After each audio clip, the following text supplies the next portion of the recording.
Hare Krishna. Today is the most auspicious day, most auspicious appearance day of Vakrasvar Pandit.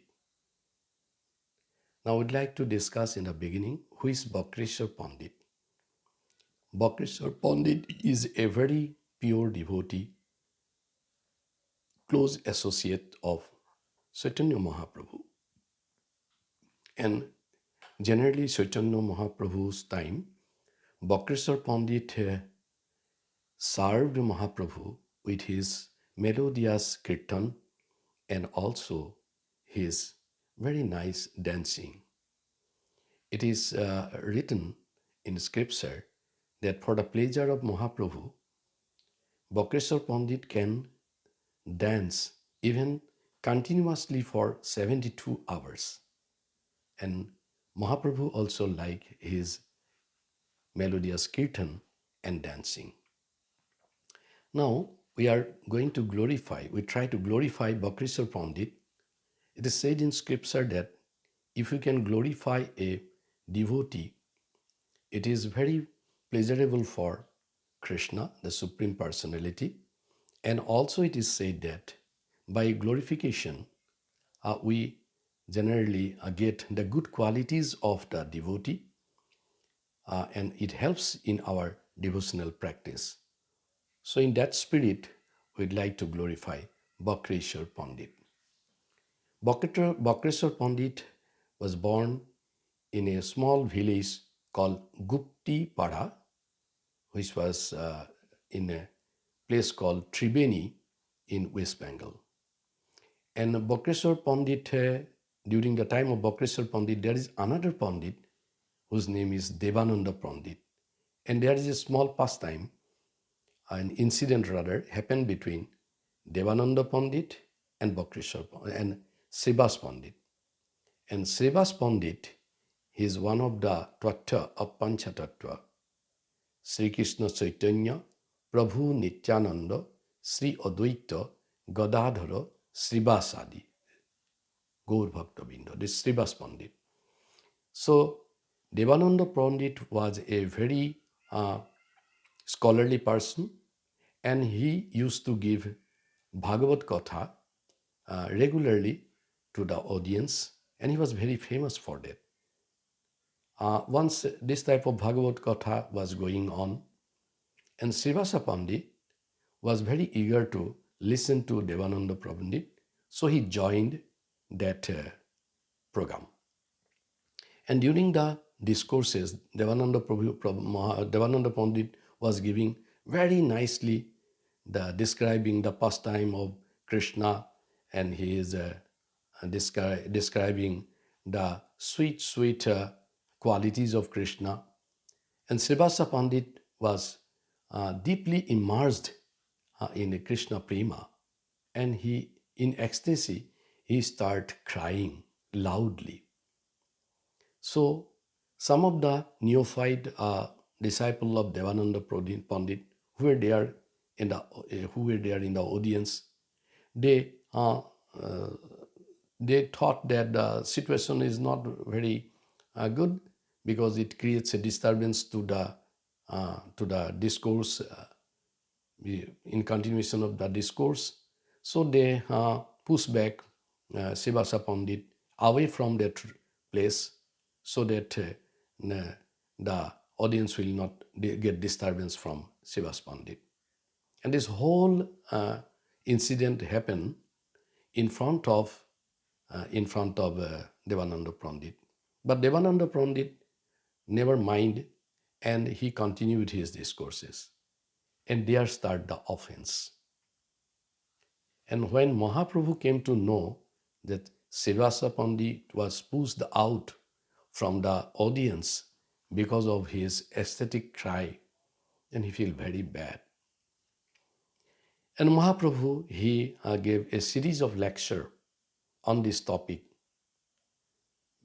the difference, or what are the qualities a Vyakti Bhagavat, a person Bhagavat should have, because person Bhagavat and Grantha Bhagavat, that means the Bhagavatam itself, there is no difference. Mahaprabhu said that if we disrespect a Bhakti Bhagavat, actually Bhakti Bhagavat means that person who is following uh, all the instruction given in the Bhagavatam, and he is a pure devotee of Krishna. And the Bhagavad scripture is that holy scripture in which all the qualities and pastimes of, rather the qualities, different incident qualities are nicely described by some pure devotees. So Mahaprabhu say, what is the use of giving lectures on Bhagavatam if one do not know how to respect a Bhakti Bhagavat? So he feel very sad. He felt very sad, and he tried to ignore rather Devananda Pandit. So this happened in that time of Mahaprabhu, and after some time in Noida district, there is another place called Kulia, which is in the bank of Ganges, and there was a program in one devotee's house program in the devotee's house, uh, where Bakreshwar Pandit was invited for kirtan and for dancing, his famous dancing. And when Bakreshwar Pandit was there, in that very program, Devananda Pandit was also there. And when once the Bakreshwar Pandit started singing the melodious kirtan, then after that his ecstasy started, and he started dancing and singing. It was so attractive that people start gathering more and more and more and more.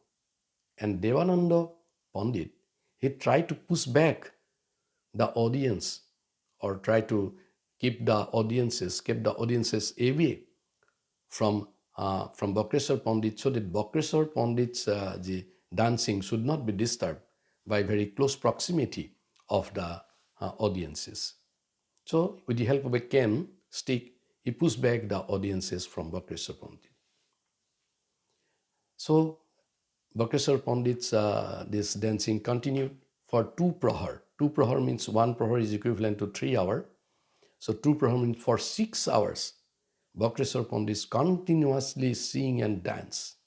And after that, it became night. So it became night, and Bakreshwar Pandit just going to take rest.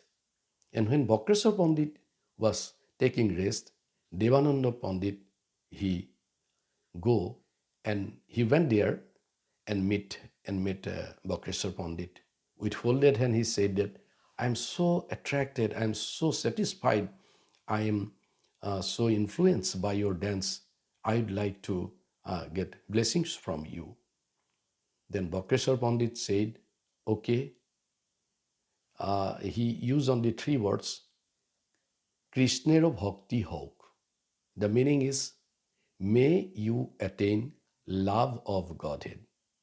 That is the single blessings given by Bakreshwar Pandit to Devananda Pandit. And very interestingly, once Devananda Pandit get the blessing from Bakreshwar Pandit, his whole mindset changes. The same Bakreshwar Pandit who was ignorant or negligent, while Srivasa Pandit was pushed back from his audience, now he's totally different. So he became a very good servant of the devotees of Krishna. So this day is going on. And by this time, Mahaprabhu from Puri, he came to Kulia to meet Sosi Mata and also to have the darshan of Ganga. And Devananda Pandit go and pay obeisances to Mahaprabhu.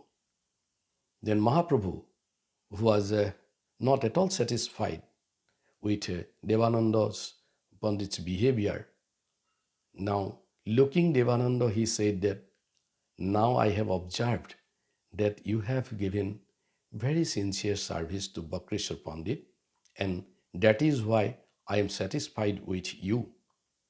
because Vakrasvar Pandit is a person. Mahaprabhu said that Vakrasvar Pandit is the devotee in whose heart Krishna himself resides. And that is why when he danced like Krishna. And anybody who serve Vakrasvar Pandit very sincerely and nicely is equivalent to service to the Supreme Personality of Godhead. And he also added, Mahaprabhu also added, that wherever Vakrasvar Pandit goes, it becomes Vaikuntha. So in this way, Mahaprabhu accepted Devananda Prabhu, uh, and Devananda Pandit also became a very great devotee of Mahaprabhu. So this is how Vakrasvar Pandit helped Devananda Pandit for this, for transforming to a very pure devotee of Mahaprabhu. Now I'd like to give some other glorification, other some very important aspect of Vakrasvar Pandit. Vakrasvar Pandit's one disciple of Vakrasvar Pandit was Gopal Guru Goswami. And Gopal Guru Goswami's one famous disciple was Dhyan Chandra Pandit, Dhyan Chandra Goswami. And Dhyan Chandra Goswami, he wrote a very famous grantha, scripture called Dhyana Chandra Paddhati. And in this grantha, in this book, in this scripture, he mentioned that the Vakrasvar Pandit was Tunga Vidya Gopi during Krishna Lila. And we know that Tunga Vidya, one of the famous, one of the prime devotees, on the prime gopis of Astasokhi, was very expert in music and musical instruments and singing. And that is why Vakrasvar Pandit also can sing very nicely. Vakrasvar Pandit also have a very good pastime with Mahaprabhu, where Mahaprabhu said that when Mahaprabhu was very satisfied with the melodious song of Vakrasvar Pandit, and Mahaprabhu himself also started singing with Vakrasvar Pandit, and he was so much satisfied that Mahaprabhu said that